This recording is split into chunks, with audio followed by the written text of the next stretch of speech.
네, 여러분 반갑습니다. 지금 어디에 계신가요? 어디에 계시든 오늘 또 짧게 들리는 말씀에 귀 기울여서 우리의 삶이 더욱더 풍성해지기를 원합니다. 오늘도 여러분들과 함께 나눌 이야기 중에 두 명의 중요한 인물이 등장을 합니다. 여러분들이 많이 들어보았던 이름 다윗 그리고 사울입니다.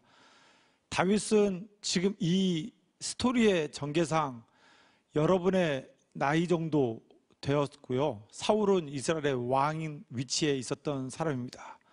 그 시절의 이야기를 잠시 여러분들과 나누기를 원합니다. 말씀 한번 읽을게요. 사무엘상 16장 13절 말씀입니다. 사무엘이 기름 뿔병을 가져다가 그의 형제 중에서 그에게 부었더니 이날 이후로 다윗이 여호와의 영에게 크게 감동되니라. 당시에 선지자였던 사무엘이 어린 소년 다윗에게 기름을 부었습니다. 그랬더니 그 이후로 여호와의 영이 그에게 크게 감동되어 임했다 얘기하고 있습니다. 그런데 참 신기한 게요, 지금 읽어드린 본문 말씀은 13절이고 그 다음 말씀이 바로 14절입니다.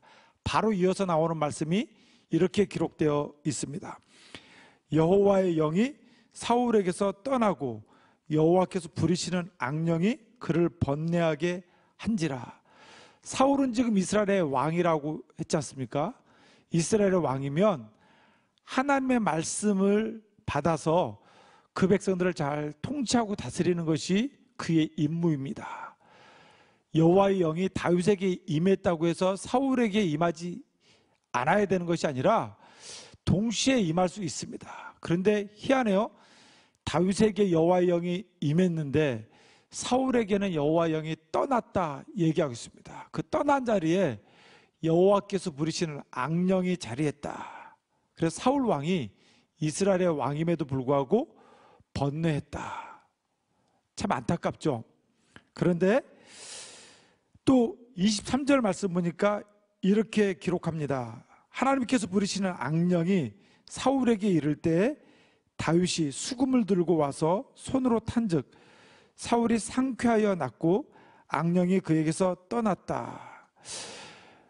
사울은 하나님이 부리시는 악령이 그를 번뇌케 하고 힘들게 했습니다. 그런데 그때 여호와의 영이 충만했던 다윗이 수금이라는 현악기를 연주할 때 사울에게 있었던 악령이 항상 떠나갔던 것 같습니다. 그래서 사울은 다윗을 가까이 두고 자기가 악령으로부터 괴로움을 당할 때 다윗의 수금 연주를 들으면서 그 심령을 달랬던 것 같습니다. 희한하죠? 왕임에도 불구하고 악령에 시달려서 괴롭지만 아직 소년임에도 불구하고 여호와의 영에 감동된 다윗이 수금을 연주했을 때 그 악령을 물칠 수 있는 힘이 그 가운데 있었다는 이야기입니다. 시간이 좀 흐릅니다. 다윗이 사울 왕 앞에 그런 신임을 받게 되다 보니까 이제 이스라엘의 장수로서 선발되어져서 함께 전장터에 나가게 됩니다. 근데 전쟁터에 나갔다가 돌아오는 길에 여인들이 이렇게 노래를 합니다. 사울은 천천히요, 다윗은 만만이다. 쉽게 말해서 사울이 나가면 1000명을 죽이지만 다윗이 나가면 10,000명을 죽인다. 어떻게 들으면 기분 나쁜 이야기지만 당연한 거 아닙니까? 왕이 전쟁에 나가던 시절이긴 하지만 왕이 장수보다 더 많이 싸우지는 않지 않겠습니까?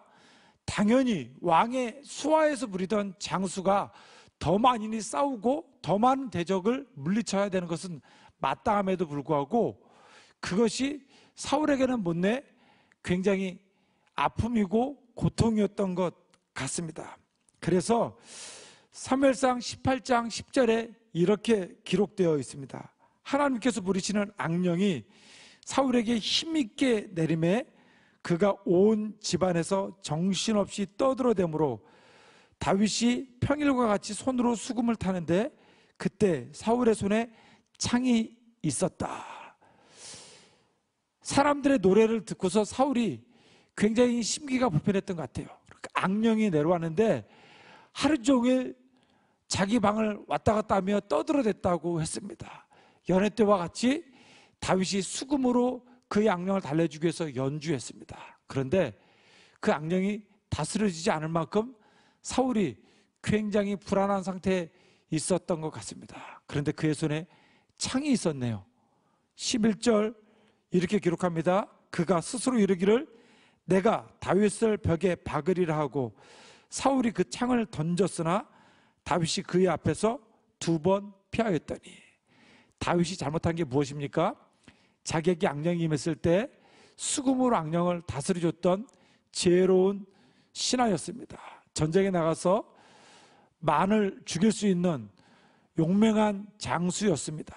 이스라엘을 든든히 지킬 수 있는 훌륭한 신하였습니다. 그런데 그가 그것을 견디지 못하고 자기 손에 있었던 창으로 왕이라고 하는 권위를 가지고 누리려고 했습니다. 여러분, 오늘 어떻게 사십니까? 여러분의 손에는 수금이 들려 있습니까? 창이 들려 있습니까? 무엇이 들려 있던 상관이 없습니다. 수금도 무기가 될 수 있고 창도 무기가 될 수 있습니다. 내 무기를 가지고 사람을 평안케 하고 사람을 복되게 하는 무기로 삼으시겠습니까? 아니면 내 무기로 사람을 해하고 상하게 하는 무기로 삼으시겠습니까? 오늘도 여러분들의 지혜로운 판단이 하나님 앞에서 바르게 서기를 간절히 소망합니다. 기도하시겠습니다. 참으로 고마우신 아버지 하나님, 감사합니다. 여전히 등교에 어려움을 많이 겪고 있는 시기에 우리 학생들과 말씀을 나누었습니다.